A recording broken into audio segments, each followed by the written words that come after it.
Hello, happy people, and welcome to your Moment of Zed, the YouTube channel dedicated to the most beautiful car in the world, the BMW Z3, or as the folks in Turlo call it, the Z3. I'm Mark, and today I think we're on part 4 of the big project, which is going to be probably, well, hopefully the simplest part, removing and replacing the thermostat and its associated housing.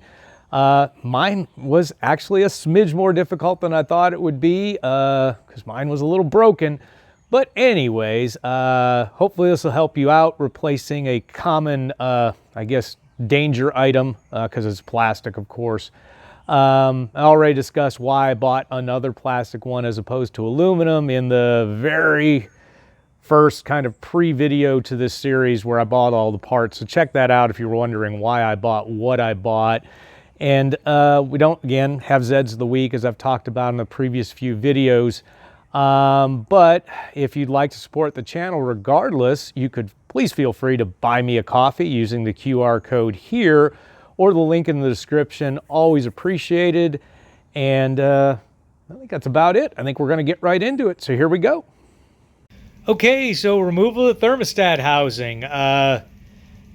Again, if this is all you're doing, obviously you've drained your radiator, you've disconnected the hoses to this thing, and you've moved the parts out of the way you need. I have all kinds of space because pretty much everything is out of the front of my engine, including the belts, including the everything but the water pump, which I kind of got a little stuck on, and that's the reason I kind of have to do this kind of out of order. But the other reason I need to replace this is it's probably the original.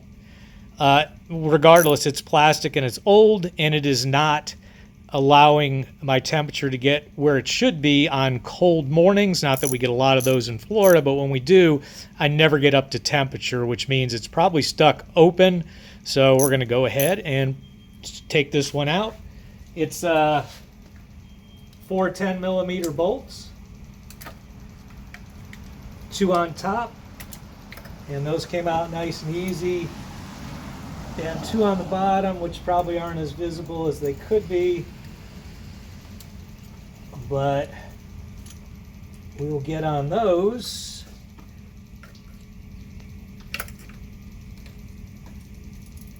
And then I will show you when it's off. Okay, so it came out. It was very easy to break away. The seal to the block was still good, but well, let's take a look at it. The rubber ring, and it's not so much a ring as a ring plus a whatever that shape is, polygon, that seals that to the head, not the block, but the head. That was okay. I had a little trouble getting it out, and I think what it was is I get the feeling. Now, I may have just broken it, but I get the feeling that that plastic tab that actually holds the thermostat spring down, I think that was broken, and I probably for a while, and maybe not, I really can't tell. I might have just broken it taking it out. But if it were correct, it should have came out very easily, and it didn't. It was kind of difficult, but maybe I just broke it. Other thing about it is you can't have random pieces of plastic floating around your cooling system. So I was praying that, it hadn't gotten lost in there somewhere, that I wouldn't be able to get it out. And as you can see in the opening, it's sitting right there at the bottom. So I'm going to take a pick tool and very gently take it out while not losing it into one of the couple of holes it could go down into.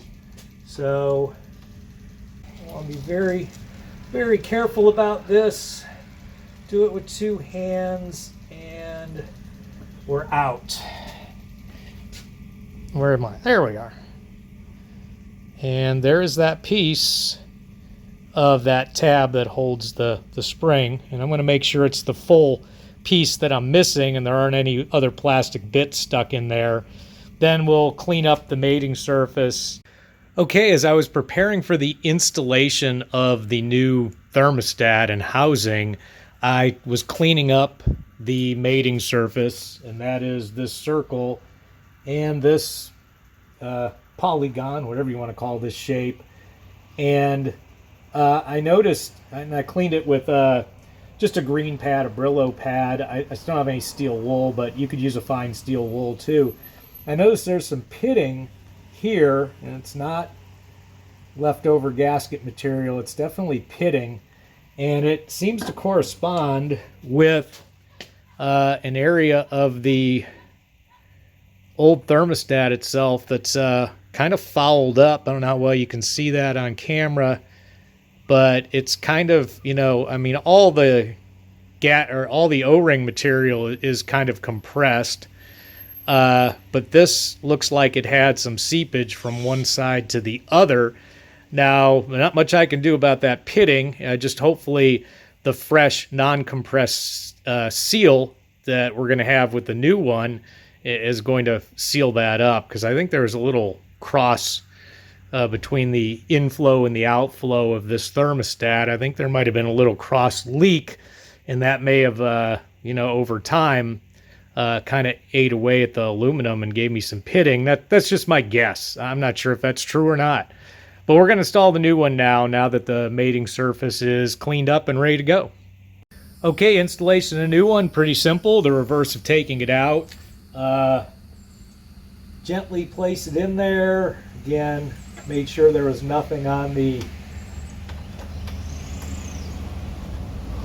surface of that gasket or O-ring, whatever you want to call it, as well.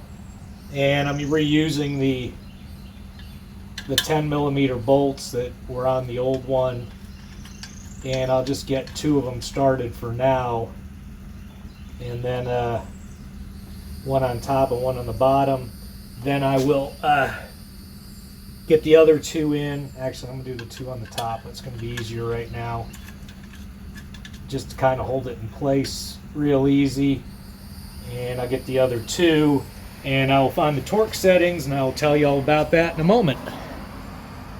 Okay, it took some looking, but the bolts should be torqued to 7 foot-pounds. These are M6 bolts, 7 foot-pounds. Now, if you happen to find out for some reason that you have M8 bolts, which I doubt you'd have on the 4-cylinder, but M8s go to 16. I'd be doubly sure you know what yours are. And of course, M6 refers to the diameter of the threaded part, so that's something you can measure. But M6 go to 7 foot-pounds, M8s to 16. I have the M6, so I'm going to torque them. I've kind of gotten them to where they're a little bit beyond finger tight. Again, in a cross pattern. It's going from one corner to the other. And then we're not even at the point where we're going to be torquing it yet, but soon. And just going in a cross pattern to make sure we're not stressing out any particular part of this more than the other. And we'll just keep doing that till we get it to 7 pounds. So, torque to spec and looking pretty. Time to put together the rest of this, but that's in another video. I did look up some information on the fact that pitting I saw is not that unusual. And if it ends up being the source of a leak, which I don't think it will be, because it's kind of the inner circle part, I don't think it's going to leak to the outside of the engine. But if it does end up leaking, that's something you might have to fill with epoxy and then sand down smooth. Oh boy, God, I hope that isn't something I have to do. But anyways, that's what I found on the internet about the pitting in that area, that again, you might have to epoxy it and then sand it down, and hopefully I don't have to. So folks, there you have it. The project is moving along nicely. If you found this content valuable, as always, please crush that like button. And until next time, remember, friends don't let friends drive boring.